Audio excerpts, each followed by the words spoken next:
My name is Emma Price. I work for Casa House, which is a department of the Royal Women's Hospital. I'm going to tell you something that hopefully won't shock you.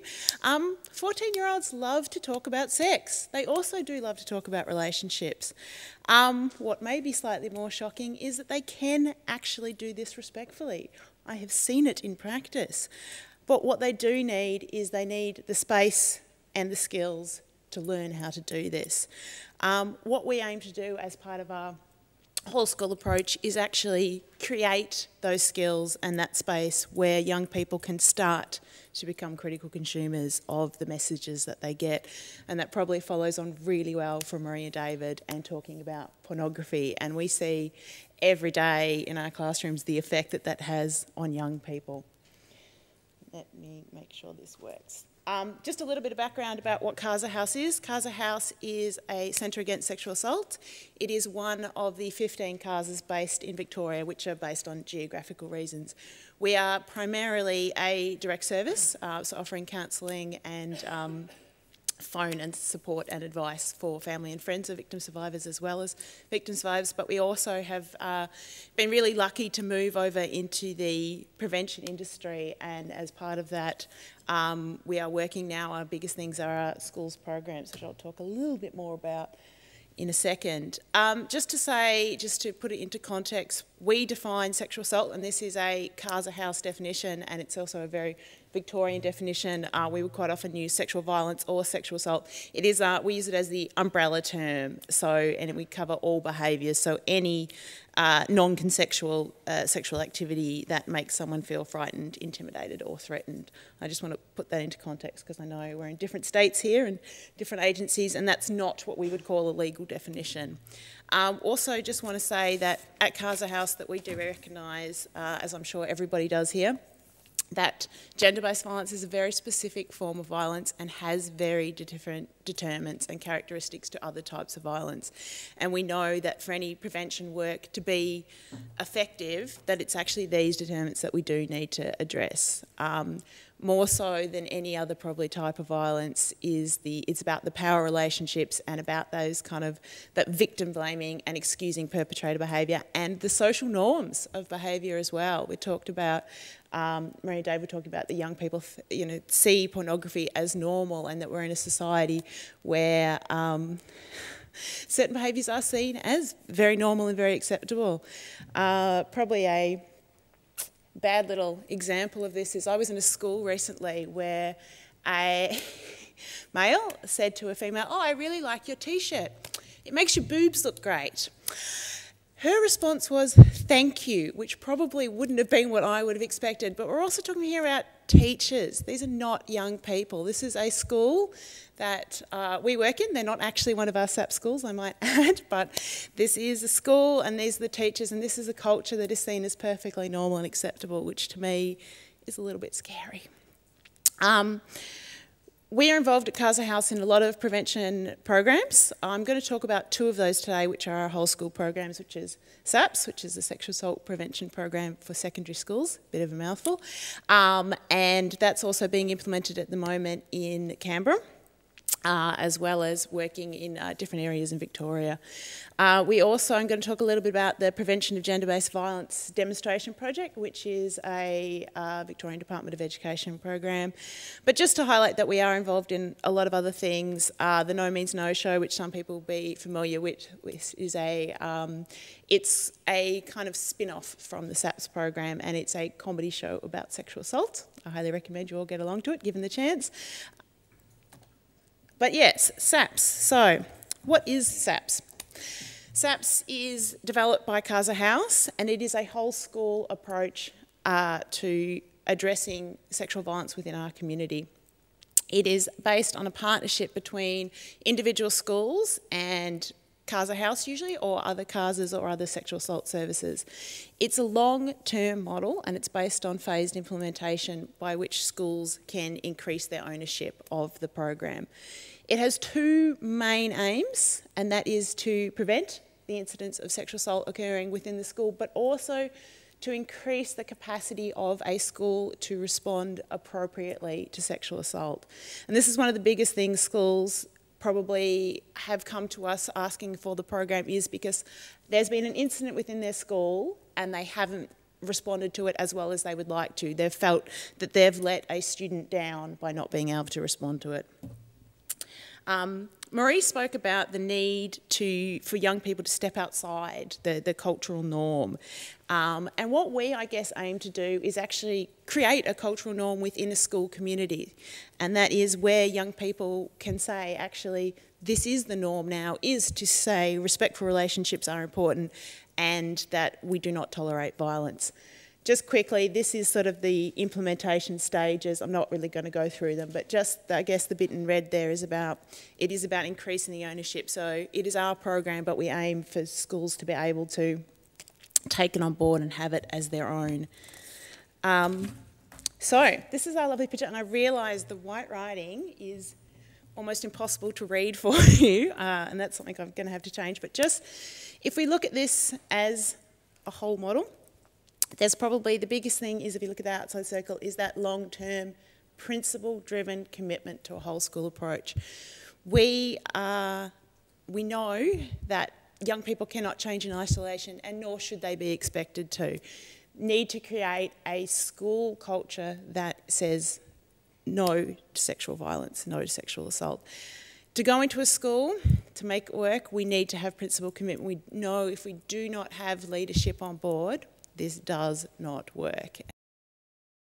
That needs to be driven at all levels, and it needs to include components at all levels as well. And that is because we know not only is it more effective, but it's ethical. It needs to be responsive to different school cultures. We need to be able to address, we need to be able to understand that every school is different. Even schools that may look very similar, every school is different. Every school has their own culture, their own issues, and we need to be able to have that commitment from principals so that we can come in and work with them. So it's based on an ongoing partnership, and we really want to highlight that it is a partnership. It's not Casa House coming in and telling your school how to do things. Not really respectful to come in and say, hi, where you're non-consenting to having our program kind of goes against everything that we would like to model. We offer teacher training to the entire staff at schools. So that means that we would go in usually for an hour or so and deliver professional development to a whole cohort of teachers and school support staff as well, and talk about what the program is, that it's coming into their school, but also about how to respond appropriately. The reason we do that is because we know if young people are attending class and learning about sexual assault, they're probably going to be talking about it. Probably we know that, anecdotally we do know that more people are likely to disclose because they've been given a safe space to do that. So what we want to make sure is that all staff in the school know what's going on so that they can actually respond appropriately, and that young people do get the best response that they could have. We also offer teacher training, which is usually done for self-selected teachers. We know that it's probably, again, really inappropriate for a school to say, you have to deliver this program, because we know that a certain percentage of teachers within a school will actually be victim survivors or know other victim survivors of sexual assault, and so that's going to cause some personal issues for staff. We also know that a lot of people just are not comfortable talking about sexual assault. We try to eliminate that, but it's never going to be completely eliminated. So we offer teacher training to selected staff who will then go in and facilitate the student program. The student program is currently, in this model, a middle school program, and I want to know if this one actually has the spelling mistake on it. No, it's spelt right in this one. We offer them single gender sessions so that we separate the young men and the young women, and we deliver 5 sessions as single gender and 1 session brought back together. The reason we do that is that all of our evaluations suggest that this is a safe space, that delivering the program together as young women and young men, it's all right, it makes for uncomfortability for particularly the young women, and also a lot of mucking around, particularly boys who do like to show off a little bit when talking about sex. So we've found by separating the genders, we actually get a much better response. We bring them back together for the last session so that we can highlight the fact that this is actually a societal problem. It's not about blaming boys, and it's not about comforting women who are all victims. It's about a societal response to sexual assault. There is also a step there which is the peer education program, which is for students who have completed the program who then would be in year 10 usually, who can then step up and who volunteer to be leaders within their school. And it's one of the best things I have seen, that we have young people who really want to take social action, young people who feel safe within their school to support other young people. We know all of our evidence suggests that the number one person that somebody would talk to, a young person would talk to about sexual assault is actually their peers, which probably isn't that surprising to anybody in this room. And the other little element in there, in that little bottom corner, is about school policies and procedures. There's no point going in, training staff and having education for young people if the school doesn't have correct procedures to follow. There's, of course, legal requirements with mandatory reporting, etc., but we need to make sure that a school has a clear response and an effective and appropriate response to young people who may disclose sexual assault. I'm going to flick over. Second main project that we're working on at Casa House, and I'm only going to talk very briefly about this, is the Prevention of Gender-Based Violence demonstration project, which was commissioned by the Victorian Department of Education and Early Childhood Development.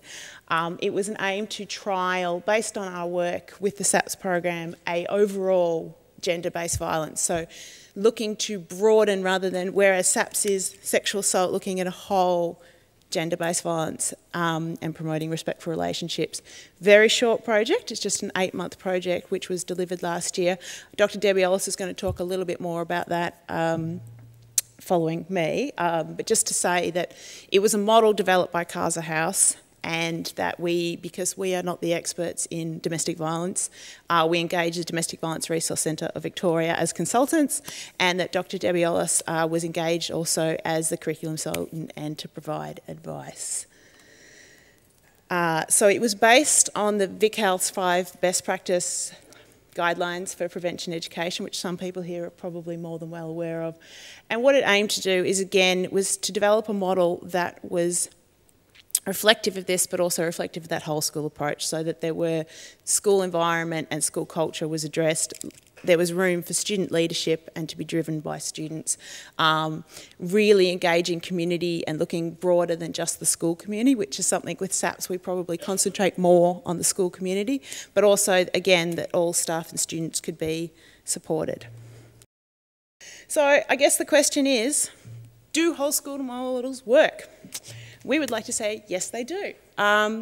We have been really lucky in the schools and the young people that we've worked with, that our evaluation really has shown that young people, in particular, have been able to change their knowledge and their skills. We'd like to say their attitudes. Again, that one's a little bit tricky to evaluate, but we have seen it, and young people really have been able to show that they are more comfortable with those preventative behaviours and more comfortable with standing up against it happening. We know through our staff evaluation that confidence has increased immensely with staff, particularly with their ability to be able to respond and talk to young people about sex and relationships. And we're not talking people here who are, wellbeing staff or pastoral care staff. We're talking about all staff, math staff, English staff, everybody, which has been really fantastic. We've seen great dialogue within schools. We've seen great campaigns start within schools, T-shirt campaigns, poster campaigns, where a school culture is really addressing this, which has been fantastic. What we make sure we do is that the focus is on young people, that young people are leading this. We really want to avoid what has usually been traditionally a reactive approach, which historically, and it still happens most weeks, we will get a school ringing us to say, we have had an incident of sexual assault. Can you come to assembly and talk to 800 of our students for 15 minutes so this doesn't happen again? They always get really annoyed when you say, no, we won't do that as well, which is, you're kind of like, really? This is not going to help. And so I think we really want to look, we know it has to be preventative, that reaction is not going to help. It allows us to have really good relationships with schools. Schools know, and everybody at the school tends to know who Casa House is with the schools that we're in, or who Canberra Oak Crisis Centre in the schools we're in Canberra, and they know who to contact, and they're more likely to initiate that contact. And particularly for young people, when we go out there as workers and as counsellors, they kind of see you and they go, well, actually, well, maybe not me, you're not that scary. You're not this horrible thing that's out there that nobody really knows what it is. And it means that it's safe for them to ring that number, to make an appointment to come and see someone, or just to ask advice.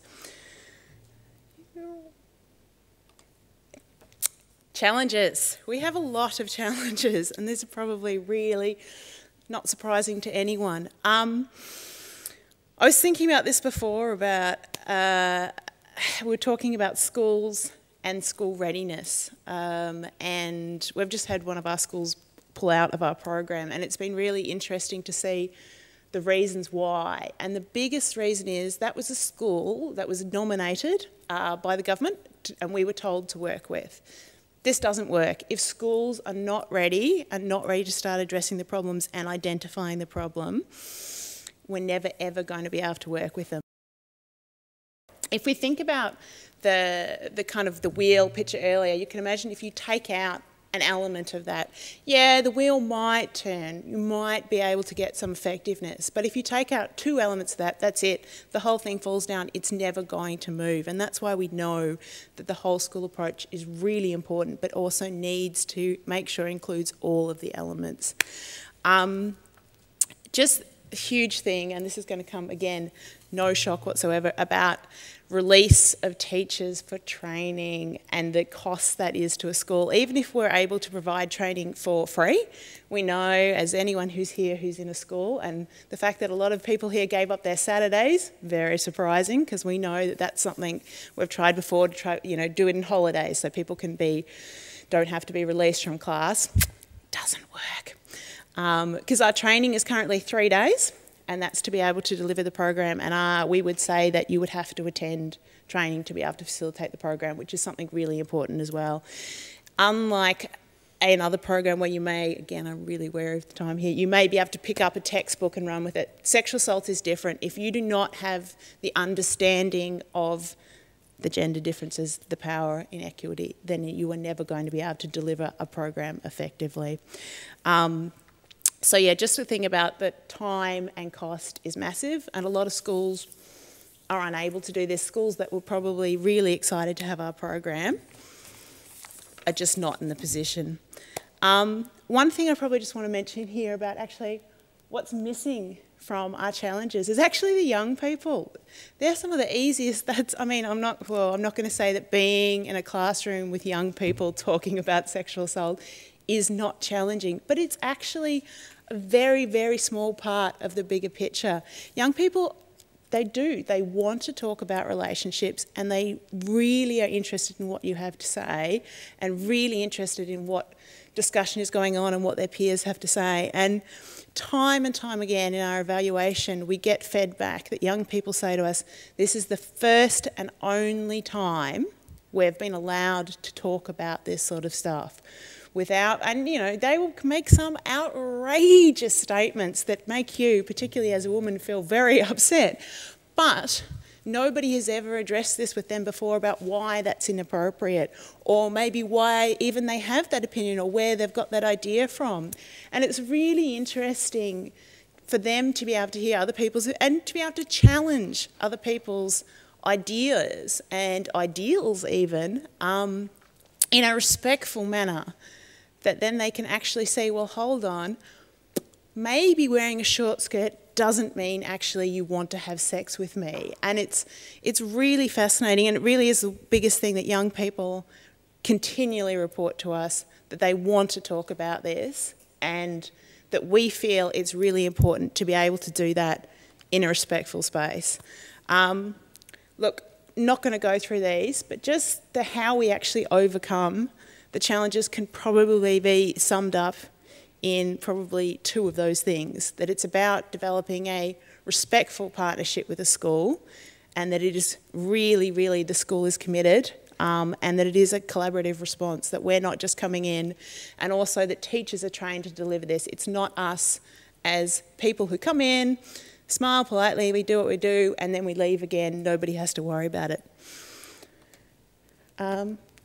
Thank you.